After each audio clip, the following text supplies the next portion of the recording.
just staying in the key of E somewhat. And this is a pretty basic way that most guys would follow this. And it sounds fine, but if you want to develop any originality, the more that you follow the chords, the more you're going to have a choice in what your solo ends up sounding like, you know, because anybody can master a key and play it over chord changes like that, and that's great. But if you follow each chord, chances are you're not going to follow all the chords the same as another guitarist. You know, you're going to have your own little quirks, and you know, the more you follow chords, the more those quirks are going to stand out, and that's what your playing and originality is made out of.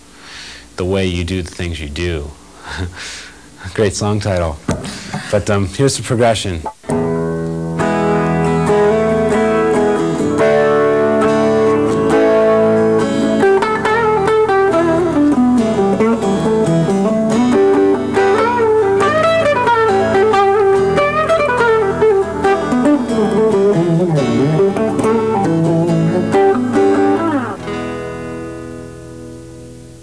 Here's what I would do in the same situation.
Now sometimes when I'm arpeggiating the chords, you might be noticing that I'm not arpeggiating the exact name of the chord that's going on, or I might, you know, break it up some way.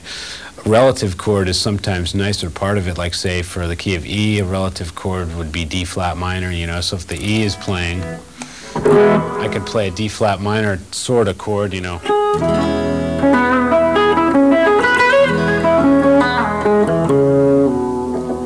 Okay, so that gives it a different sound than just a straight. Doing the relative chord, which is. So that means all you have to do is make it minor and move it a step and a half backwards, and there you have two chords that are interchangeable. So you should say, wow, I'm going to do this with all the chords that I know. And let's say D, for example. Move it a step and a half back. You have B minor there. So let's see, over a D chord, I'm going to play B minor and give you the feel of that.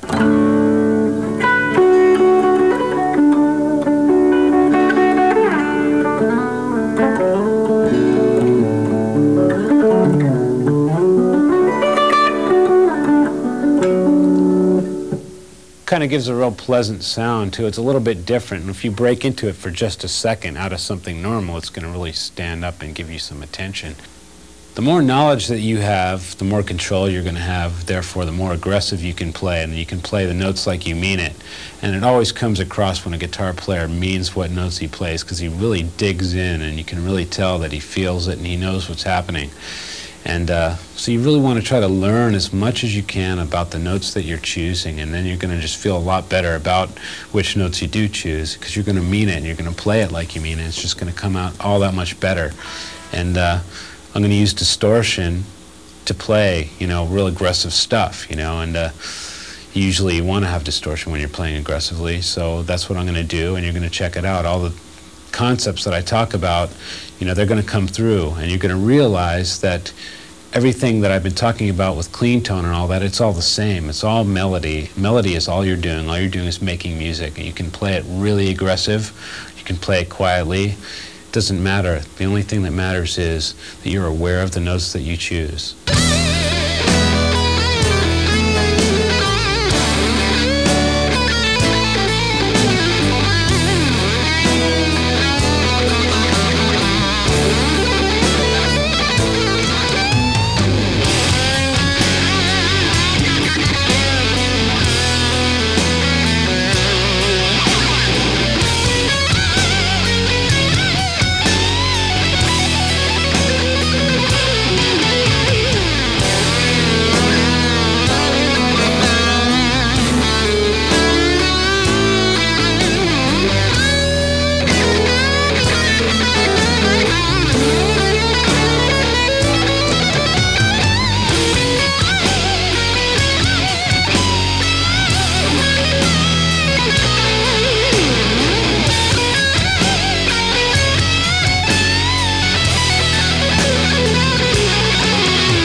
lot of guys get caught up with the fact that they think they got to learn these certain scales and be able to play them correctly, and these certain scales work only in particular situations and this and that. And I never did that, and I don't really suggest that it's a great way to do things, because that's just going to limit you.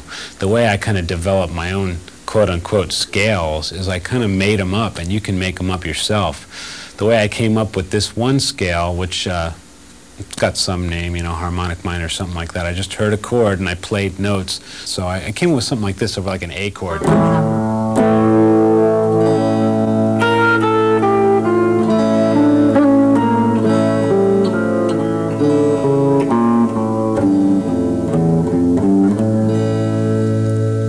I kind of just took one note at a time and said, wow, this note sounds cool here. I tried it like this. No, I didn't like the way that sounded. I keep, you know, eliminating notes until I got it into a form that I liked.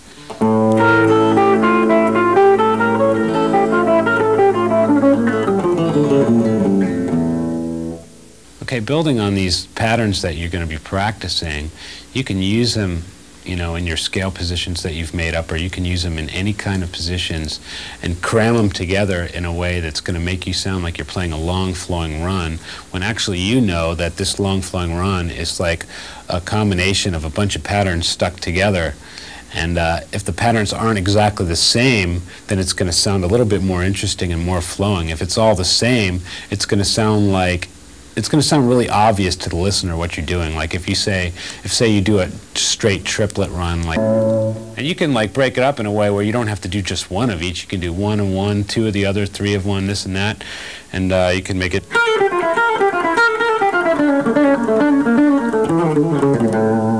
to get from one place to the other. So that's a little bit more interesting, and that's kind of how long runs are. I mean, whether they're consciously thought up or not, the long runs are made up of little patterns, which each one should be practiced separately, so you're in more of control. That's so important, control. Get control of the notes that you play, because that's the only thing you have control over. You know, you can get your technique together, but then you got to have control over your note choice. That's what's going to make you sound different than someone else, because you can control yourself from sounding like someone else. You got to have control. The key word here is control. Now I want to try a progression that's a little bit different in sound, and the same concepts apply, you know, following the chords and all that, but let's try to get a different sound from those other ones that we had before. Progression's going to look like this: A minor, D minor, then F, then E. So what we have is two minor chords and two major chords. Okay, but it still has this kind of sorrowful sound going on here, and we want to follow each chord. Of course, we can obviously follow all chords by staying in the key of A minor. We could do that, and that'd be just fine, but that would be like what I was talking about before with like what other guys do all the time. We want to follow each chord to the best of our abilities. So I'm going to give you an example of following these chords, and then I'll start explaining what has gone on.